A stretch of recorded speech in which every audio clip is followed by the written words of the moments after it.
बीरबल की स्वर्ग यात्रा। अकबर बीरबल की कहानी। एक दिन शहंशाह अकबर नाई से अपनी हजामत बनवा रहे थे।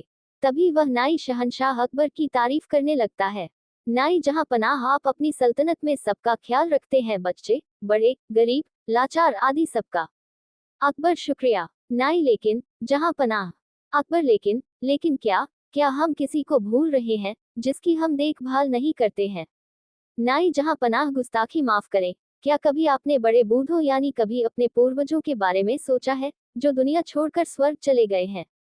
अकबर लेकिन हम तो उनका भी ख्याल रखते हैं, उनके हक में हम दुआ करते हैं, उनकी याद में हमने शाही मकबरे बनवाए हैं। नाई लेकिन जहां पनाह, कभी आपने किसी को स्वर्ग भेजा है अपने पूर्वजों की खबर लेने के लिए, उन्हें किसी चीज की वहां जरूरत तो नहीं है। अकबर क्या ये क्या कह रहे हो, कोई स्वर्ग जाकर वापस कैसे आ सकता है, तुम्हारा दिमाग खराब हो गया है क्या। कोई स्वर्ग की यात्रा करके वापस कैसे आ सकता है। नाई जहां पनाह, मैं सच कह रहा हूँ, स्वर्ग की यात्रा करके वापस आ सकता है। मैं एक ऐसे योगी बाबा को जानता हूँ जो स्वर्ग भेजकर वापस बुला सकते हैं। वजीर अब्दुल्ला उनके भक्त हैं। आप चाहे तो वजीर अब्दुल्ला से कहकर आप उस योगी को बुला सकते हैं। अकबर ठीक है, तुम कल ही वजीर अब्दुल्ला से कहकर उस योगी को बुलाओ। फिर अगले दिन वजीर अब्दुल्ला उस योगी बाबा को लेकर आते हैं। अकबर, वजीर अब्दुल्ला क्या योगी बाबा दरबार में आ गए हैं। वजीर अब्दुल्ला जी, जहां पनाह वो दरबार के बाहर ही खड़े हैं, आपकी इजाजत हो तो उन्हें बुलाया जाए। अकबर जी, वजीर अब्दुल्ला उन्हें बुलाया जाए। योगीराज निरंजन बाबा दरबार में हाजिर होते हैं। योगीराज अलख निरंजन, मेरा नाम योगी निरंजन बाबा है। अकबर, हमने सुना है योगी जी आप किसी को भी स्वर्ग भेजकर वापस बुला सकते हैं, ये बात सच है। योगीराज, हाँ, मैं किसी को भी स्वर्ग भेजकर वापस बुला सकता हूँ। अकबर, हमें भी अपने पूर्वजों के बारे में जानकारी चाहिए, वह स्वर्ग में कैसे रह रहे हैं, उन्हें वहां किसी चीज की जरूरत तो नहीं है। योगीराज, आप किसी भरोसेमंद इंसान को स्वर्ग भेज सकते हैं जो स्वर्ग के मोह में न फंसकर वापस आ सके। वजीर अब्दुल्ला जहां पनाह, आप बीरबल को इस काम के लिए भेज दीजिए। बीरबल से ज्यादा भरोसेमंद और कौन हो सकता है। अकबर, बीरबल क्या आप हमारे लिए स्वर्ग जाएंगे। बीरबल जी, जहां पनाह मैं स्वर्ग जरूर जाऊंगा, लेकिन उससे पहले मैं निरंजन बाबा से कुछ पूछना चाहता हूँ। योगीराज, इस यात्रा में कितना समय लगेगा। योगीराज, इस यात्रा में कम से कम 2 महीने लगेंगे, अगर तुम स्वर्ग के सुख के मोह में न फंसो तो। बीरबल, योगी जी आप मुझे स्वर्ग कैसे भेजेंगे। योगीराज, मैं एक पवित्र आग जलाऊंगा, उसमें तुम्हें प्रवेश करना है। वैसे तो ये क्रिया कहीं भी हो सकती है, लेकिन हम इसे गंगा नदी के किनारे करेंगे। बीरबल, जहां पनाह मैं काफी दिनों के लिए अपने घर से दूर रहूंगा, इसलिए मैं 4-5 दिन की मोहलत मांगता हूँ, कुछ अधूरे काम निपटाने हैं। अकबर, ठीक है बीरबल, योगीराज जी आप ये काम 5 दिन बाद संपन्न करें। अब 5 दिन बाद बीरबल को जलाने के लिए ले जाया जाता है। स्वर्ग की यात्रा के लिए योगीराज विधि संपन्न करते हैं।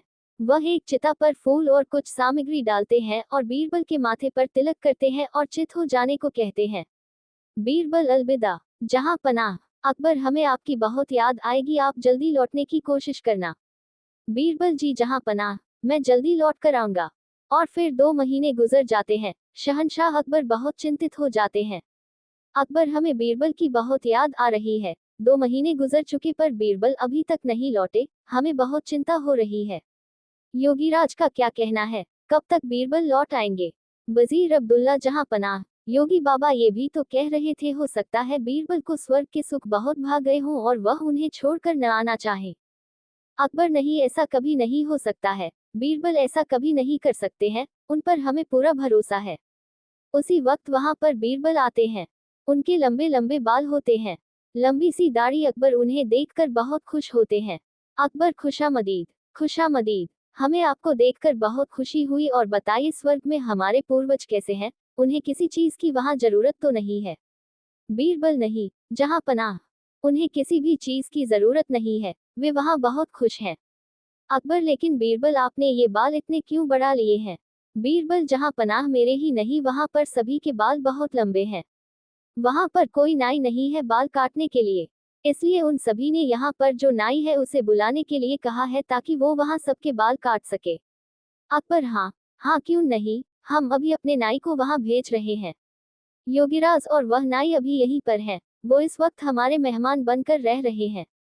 हम अभी स्वर्ग भेजने की क्रिया करवाते हैं। योगीराज और उस नाई को बुलाते हैं। वो दोनों दरबार में हाजिर होते हैं। अकबर उनसे कहते हैं, अकबर योगीराज, स्वर्ग में नाई की जरूरत है। आप जल्दी से इस नाई को स्वर्ग भेजने की क्रिया शुरू कीजिए।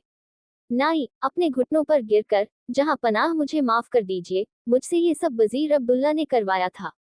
क्योंकि वह बीरबल की शोहरत से जलते हैं और बीरबल को अपने रास्ते से हटाना चाहते थे, और ये बाबा भी पाखंडी है। पता नहीं बीरबल उस आग से कैसे बच गए, लेकिन मैं नहीं बचूंगा, मुझे माफ कर दीजिए। अकबर, क्या इतनी बड़ी साजिश बीरबल के खिलाफ? सिपाहियों, इस पाखंडी बाबा और इस नाई को ले जाओ और काल कोठरी में डाल दो। और तुम वजीर अब्दुल्ला, मुझे तुमसे ये उम्मीद नहीं थी। मैं अगर चाहूं तो तुम्हें अभी फांसी पर लटका दूं, लेकिन तुमने हमारी कई साल हिफाजत की है, इसलिए हम तुम्हें इस देश से निकाल देते हैं। सिपाहियों, इसे ले जाकर सरहद के बाहर छोड़ आओ और फिर कभी अपनी शक्ल मत दिखाना। अच्छा बीरबल, मेरे बुद्धिमान दोस्त, ये बताओ तुम्हें इस साजिश का कैसे पता लगा? बीरबल जहां पनाह, जब मैंने योगीराज के मुंह अगम प्रवेश करने वाली बात सुनी तो मुझे लगा दाल में कुछ काला है। तभी तो मैंने आपसे 5 दिन की मोहलत मांगी, और मैंने उन 5 दिनों में एक ऐसी सुरंग तैयार करवाई जो उस जगह से सीधे मेरे घर को जाती है। जहां पनाह, जब योगीराज ने आग जलाई तो मैं सीधे उस सुरंग पर खड़ा था जो मेरे घर को जाती है। योगीराज के आग जलाते ही मैं सुरंग का दरवाजा खोलकर अपने घर पहुंच गया। जहां पनाह, इस तरह से मैं वहां से बच निकला। और मैं चाहता था ये लोग अपना गुनाह खुद कबूल करें, इसलिए मैंने 2 महीने अपने बाल नहीं काटे, क्योंकि मैं ये भी जानता था कि इन तीनों में सबसे कमजोर कड़ी नाई है। अकबर, वाह! बीरबल, वाह! एक तुम ही हो जो ऐसा कर सकते हो। तुम्हारे जैसा कोई नहीं। मेरे शातिर दोस्त, तुम ही ऐसा कर सकते हो। वाह! बीरबल, वाह! बीरबल, शुक्रिया। जहां पनाह, शुक्रिया।